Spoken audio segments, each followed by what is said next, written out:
Na-wave na ng Charlotte Hornets si Josh Okogie bago pa man maging guaranteed ang kanyang $7.75 million na kontrata para sa 2025-26 season.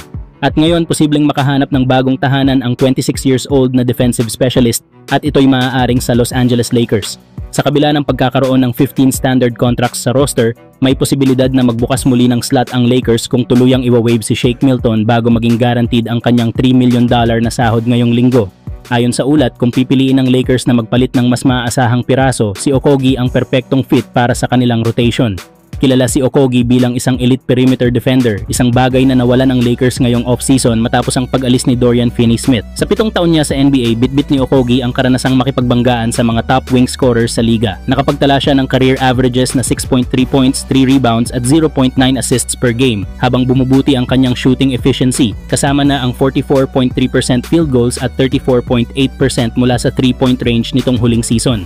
Kung sakaling mapunta sa Lakers, tiyak na makikinabang si Okogie sa leadership at playmaking ni LeBron James at Luka Doncic. Magiging mas magaan ang kanyang offensive load at maaaring magpatuloy ang kanyang improvement sa shooting. Samantala, kung magagawang i-trade ng Lakers ang isang veteran tulad ni Gabe Vincent o Maxi Kleber, posible rin nilang ma-unlock muli ang kanilang $5.1 million biannual exception, isang pondo na sapat para sa isang team-friendly deal kay Okogie. Sa dulo, isa itong low-risk, high-reward move para sa Lakers. Isang hakbang na pwedeng magdagdag ng lalim at depensa habang nananatiling flexible ang salary cap ng koponan. Samantala, habang mainit pa rin ang diskusyon tungkol sa tila tahimik na off-season ng Los Angeles Lakers, isang bagong trade proposal ang lumulutang ngayon na posibleng magbigay ng bagong sigla sa koponan.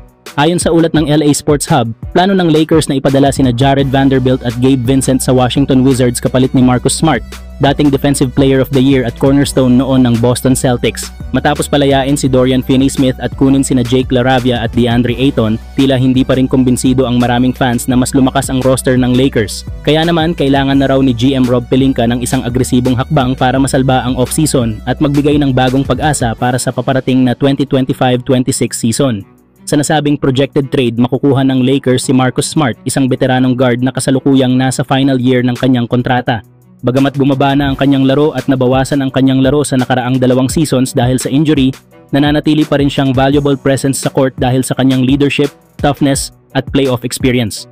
Hindi rin raw bagay si Smart sa long-term rebuild ng Wizards lalo't puno na ang kanilang backcourt, kaya posible raw na ikonsidera ng Washington na i-buyout ang kontrata nito. Pero kung gugustuhin ng Lakers na makasigurong mapupunta sa kanila si Smart, mas mainam na makipag-trade na ngayon habang may leverage pa. Para sa Lakers, malaking bagay ang pagkakaroon ng isang matibay at maangas na defender tulad ni Smart na maaring itambal kina Luka Doncic at Austin Reeves. At higit sa lahat, hindi nila kailangang gumamit ng kahit isang first-round pick sa trade na ito, kaya mapapanatili pa rin nila ang kanilang draft capital para sa mas malalaking galaw sa frontcourt sa hinaharap.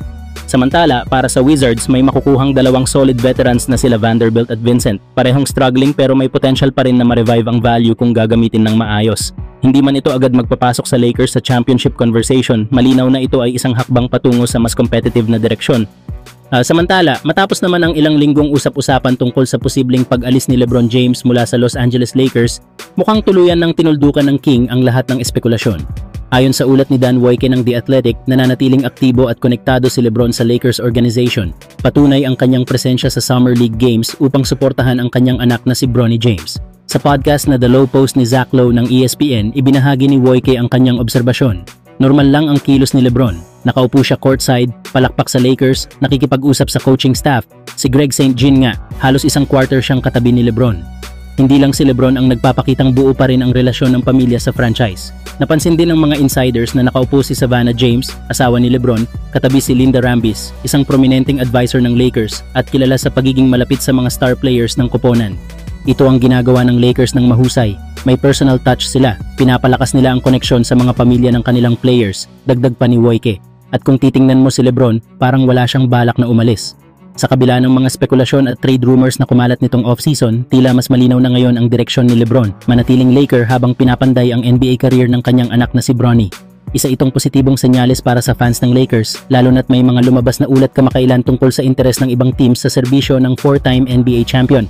Samantala, patuloy naman ang paghahanda ng Lakers para sa bagong season at sa muling kumpirmasyon ng commitment ni LeBron sa koponan, mas lalong nagiging buo ang kanilang kampanya para sa isa pang championship run. Kayo mga idol, sa tingin nyo ba tuluyan ng isasara ni LeBron ang kanyang career bilang isang Laker?